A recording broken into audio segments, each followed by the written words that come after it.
federal government executes housing initiatives in 13 states to address housing deficit in Nigeria.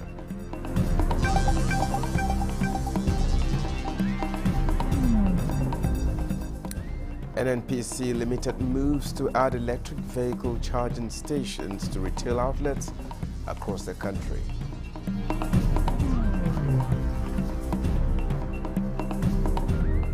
And Ebonyi State reports 8 casualties from outbreak of Lassa fever.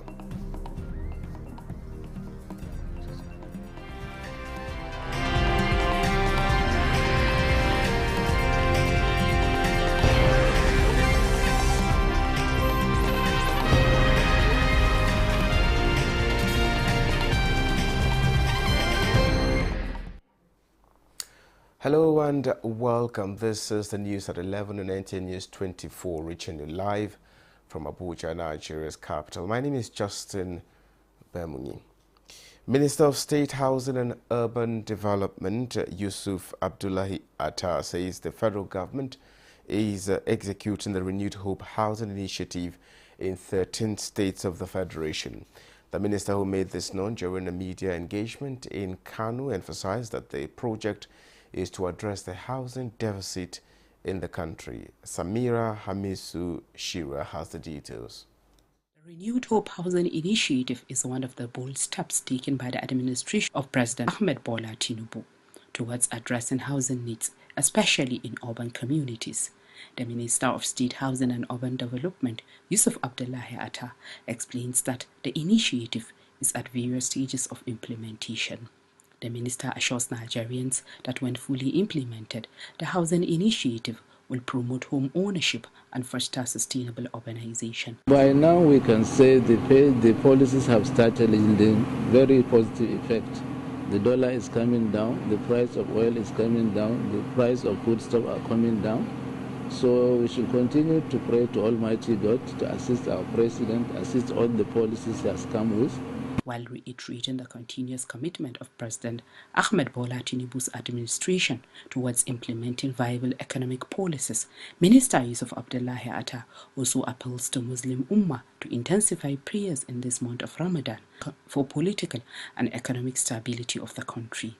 From Kano, Samira Hamisu, NTA News. Now, the head of the Civil Service of the Federation, Dame Didi Walson-Jack, is urging civil servants in Bayelsa State to maximize the expected conducive working environment on the 9-story new State Secretariat complex to be professionally dedicated to duty. The head of service stated this at the groundbreaking and foundation laying of the Bayelsa State new Secretariat complex in Yenagua. Timipre Ohia completes the report. Performing the symbolic groundbreaking and foundation laying of the 9-story Secretariat complex in Yenagua by the head of Federal Civil Service, Dame Didi Walson-Jack, acknowledged that it will provide conducive workplace for civil servants and significantly enhance interagency coordination, foster institutional memory, and improve service delivery to the people of Bayelsa State. She appreciated the government for its infrastructural development and enjoys civil servants to embrace continuous learning and build a civil service that is genuinely committed to renewed dedication to duty. This new edifice will be more than just a workplace. It will be a platform for renewed dedication to duty, professionalism, and innovation. I encourage you to embrace continuous learning, uphold the highest ethical standards, and be proactive in ensuring that the civil service remains a pillar of good governance and development in Bayelsa State. Governor of Bayelsa State, Doye Diri, says the 9-story office complex was in response to civil servants' requests for improved office spaces to address overcrowding and enhance operational efficiency. The governor called on civil servants to be punctual and committed to work and ensure that government programs and policies are executed timely for the benefit of the people. I can assure you, the contractors that funding will not be a problem in this project. 50% of the cost of this project is already going to be with the contractor. So this is one project that we believe that the timeline will never change. The 46 billion naira Secretariat complex with the state-of-the-art facility is expected to be completed in 24 months. Upon completion of this landmark project, it is expected not only to improve the conditions of workers, but also add to the aesthetics of Bayelsa State. In Yenagoa, Timinapri, Ohia, NTA News. Now, the renewed hope initiative of President Bola Ahmed Tinubu on food security is a significant milestone to actualize in the country's socio-economic targets. This is a remark by the Bauchi State Governor Bala Mohammed at the commissioning of the Irrigate Nigeria project. Awal Abdullahi has details. This 30,000 hectares of dry season rice farm is demarcated for the transformative agricultural initiative in Gamawa local government area of Bauchi State. As part of the renewed hope agenda of President Bola Ahmed Tinubu's administration, the project, under the National Agency for Science and Engineering Infrastructure (NASENI), is aimed at reducing hunger, creating jobs, and improving the country's economy. The Irrigate Nigeria project will empower Nigeria's farmers and rural economies. By increasing the quantity and quality of harvest, farmers and farming communities will see increased incomes. Nigerian consumers will benefit through reduced prices that will result from increased availability of food. Bauchi State is fully committed to this noble vision.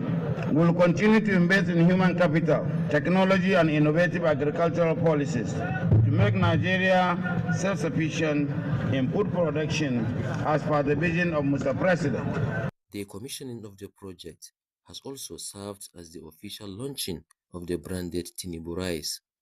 In Bauchi, Awal Abdullahi, NTA News. Now, Minister of Foreign Affairs Yusuf Tuga has assured farmers and pastoralists in Udobo, Gamawa, Bauchi State of the federal government's commitment to protecting land rights while boosting agricultural productivity.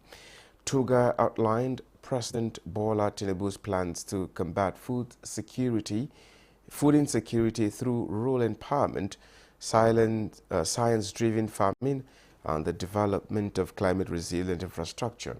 In a statement by his media aide, Al-Qasim Abdul Qadri, the minister emphasized President Tinubu's commitment to mitigating the effects of economic reforms.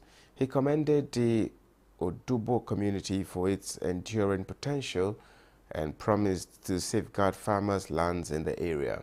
In addition, the minister noted that the federal government, with support from the National Agency for Science and Engineering Infrastructure, NASENI, will enhance water access through Udobo's Fadama wetlands. These initiatives will include the introduction of climate-smart tools aimed at optimizing agricultural output, which will positively impact the lives of the local populace.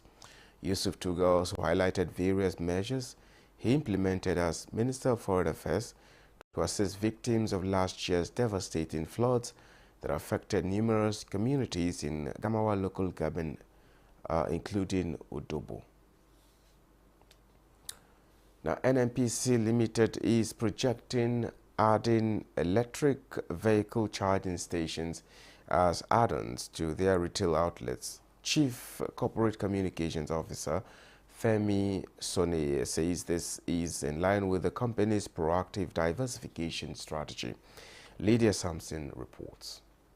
Speaking at the NNPC Limited stakeholder engagement with National Assembly Committee clerks, deputy clerks, and administrative staff of the National Assembly, Femi Soneye says, as critical partners, the engagement is to enhance understanding and clarity on the operations of NNPC Limited. We are committed to adding value to various sectors and communities across Nigeria. I am glad to let you know that through our NNPC Foundation, we have conducted 1,000 free cataract surgeries in the southwest of Nigeria. Over 180 accident victims rushed to our hospitals, received essential medical services in various areas in 2024. NNPC hospitals continue to play a pivotal role in improving healthcare access and saving lives. This is a direct demonstration of how NNPC is utilizing our oil revenue to positively impact the lives of Nigerians on a daily basis. He added that the organization is collaborating with Afreximbank to complete African Medical Center of Excellence, a 500-bed hospital specializing in oncology, hematology, cardiology, and advanced medical training for Nigerians. This strategic investment aims to enhance access to specialized healthcare, ensuring that Nigerians receive world-class medical treatment. The African Medical Center of Excellence is scheduled to commence operations in June 2025. He said NNPC Limited has been offering essential medical services such as radiology, physiotherapy, maternity care, and dental and eye treatment, as well as life-saving surgeries across Nigeria. In Abuja, Lydia Samson, NTA News. Now, 8 persons have been reported dead following Lassa fever outbreak in Ebonyi State. The state epidemiologist, State Ministry of Health, Dr. Ogbonna Nwabeke, made this disclosure while interacting with NTA reporter Samuel Okbo in Abakaliki. Since the first outbreak of Lassa fever in Ebonyi State in January 2018, where many lives were lost due to lack of knowledge and facilities to contend with the viral disease, Lassa fever still reoccurs annually, though with a low prevalent rate. As a proactive measure towards tackling the disease, the government built a virology center where all viral diseases, including Lassa fever, are diagnosed and treated, with awareness campaigns and enlightenment on the causes and prevention of the disease. But despite these efforts, many citizens of the state still fall victim to Lassa fever. Currently, 15 cases are confirmed, out of which 8 have died, remaining 7 who are receiving treatment at the Virology Center at Abakaliki.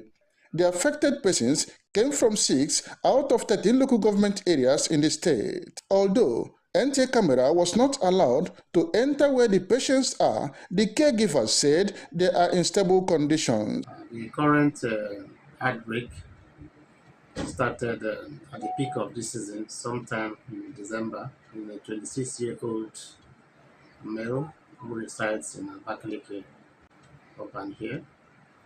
He was suspectly diagnosed on the 30th, and treatment commenced. We have a total of 63 suspected cases and 15 confirmed out of 63, with 8 deaths. According to experts, chances of surviving Lassa fever are higher when it is reported within 1 week. Aside that, for the treatment and the diagnosis, we have other challenges. We have challenges with respect to surveillance. So we need resources to do that. Lassa fever is a dangerous viral disease but could be cured if detected early. In Abakaliki, Samuel Okbo, NTA News. This is the news at 11 on NTA News 24. We now go on a break. We'll be back in a moment. Stay tuned.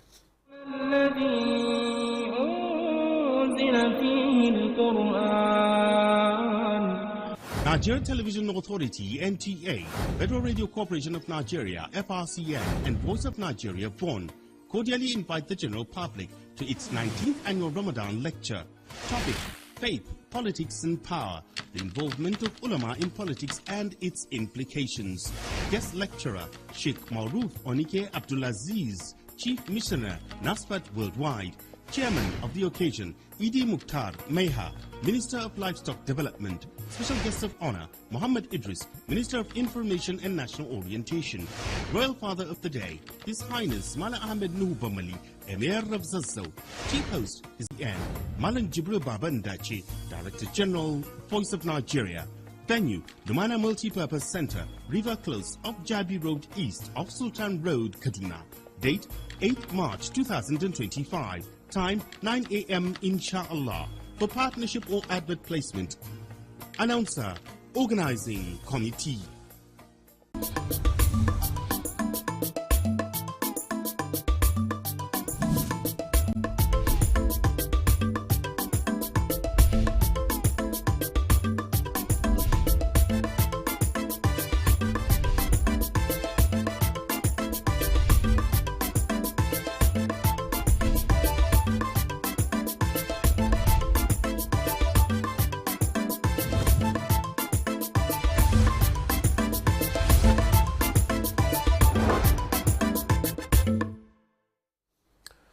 Now, Katsina State government and the Qatari government have strengthened their bilateral ties, paving way for cooperation in education, healthcare and infrastructure development. The partnership was marked by the inauguration of Qatar Street, named by Governor Diko Rada in honor of the Gulf nation. Awal Haliru reports. The ceremony, which showcased the rich cultural heritage of Katsina State, featured performances by traditional boxing teams and cultural groups.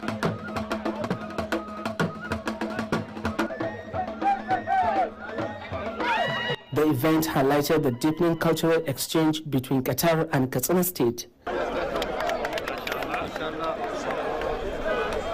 The inauguration of Qatar Street, named by Governor Diko Rada, is a symbol of deepening relationship between Katsina State government and the state of Qatar.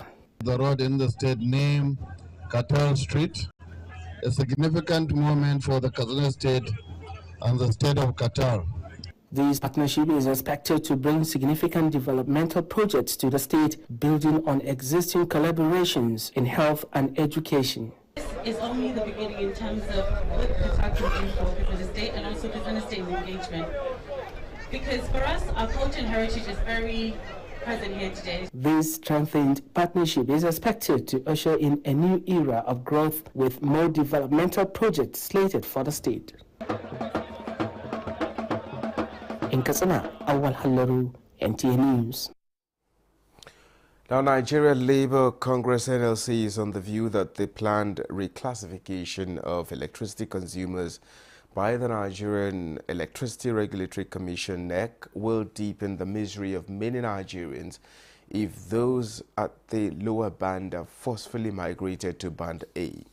NLC made the remark in a communique issued at the end of its National Executive Council (NEC) meeting in Yola, Adamawa State, where it says Nigerian workers will massively protest the decision if implemented. The union also threatened to shut down operations of telecommunications companies should they fail to implement the 35% tariff hike agreed upon with the government as against the 50% earlier approved through the Nigeria Communications Commission (NCC). The meeting also witnessed the inauguration of the compressed natural gas CNG-driven mass transit buses for the northeast zone of Nigeria, donated by the federal government to ease workers' transportation plight. Now, the federal government, through the National Inland Waterways Authority, has donated ambulance boats to Bajibo community in Mokwa local government area of Niger State. Musa Mikhail reports that the donation is aimed at bringing quick rescue operations in the event of boat mishaps in Bajibo and its adjoining communities. Bajibo community in Mokwa local government area of Niger State. This community has in the last 2 years lost more than 200 lives to boat mishap. This ugly trend prompted the National Inland Waterways Authority NIWA's intervention with the donation of ambulance boats for emergency rescue operations, even as it stepped up enlightenment campaign on the danger of overloading, use of life jackets, as well as danger of night travel, identified as major cause of boat mishaps. Managing Director and Chief Executive Officer at NIWA, Bola Oyibamiji, assured the communities of NIWA's commitment to zero waterways accident. We are hoping it will not do much work, because if it's going to do much work, that means there will be more accident. We are praying there will be zero accident.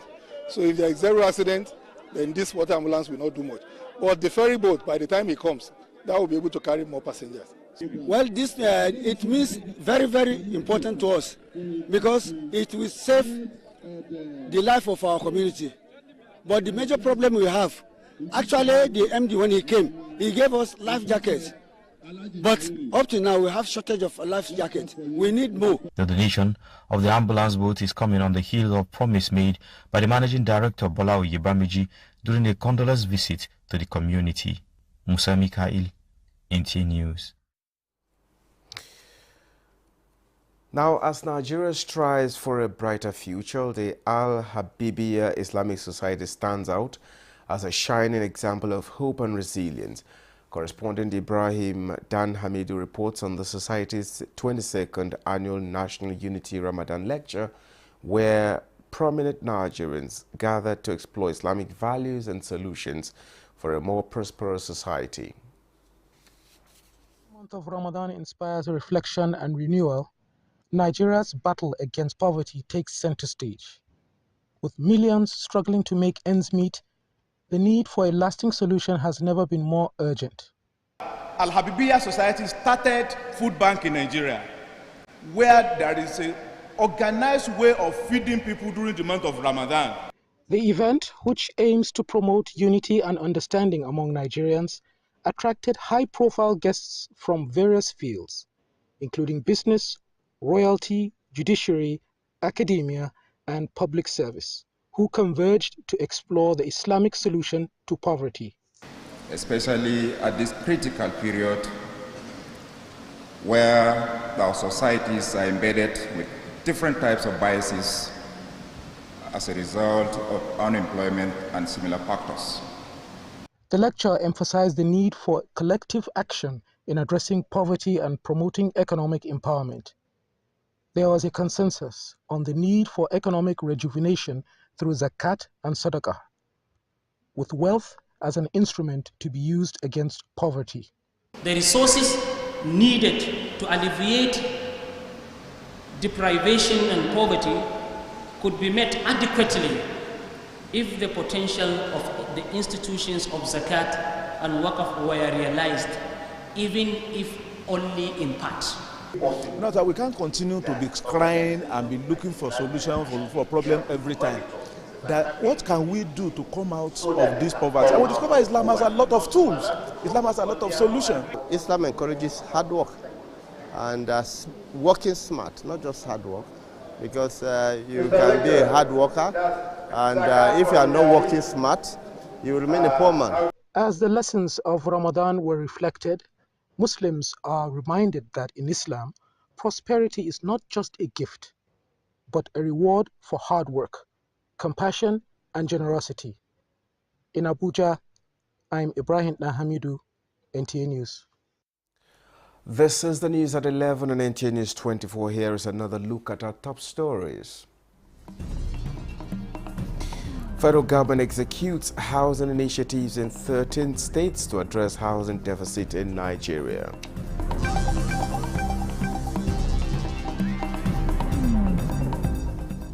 NNPC Limited moves to add electric vehicle charging stations to retail outlets across the country.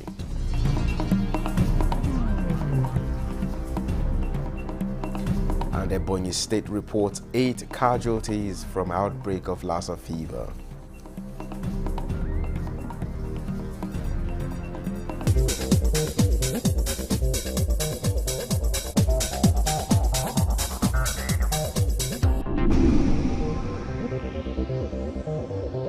This is NTA News 24.